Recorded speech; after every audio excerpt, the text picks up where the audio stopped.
আজকে আমার রান্নাবান্নাগুলো একটু বড়, বড় পাতিলে।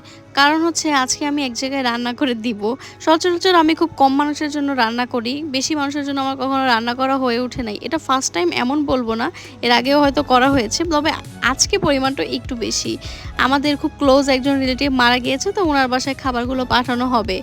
যাদের বাসায় মারা গিয়েছে তারা তো আর আসলে তেমন একটা খেতে পারে না বা খায় না। আসলে যারা উনাকে দেখতে আসে অনেক দূর, দূর থেকে হয়তো আসে, সেখানে বাচ্চা-কাচ্চাও থাকে, বয়স্ক মানুষজন থাকে। তাদের জন্যই আসলে হালকা পাতলা কিছু আয়োজন করা হয়।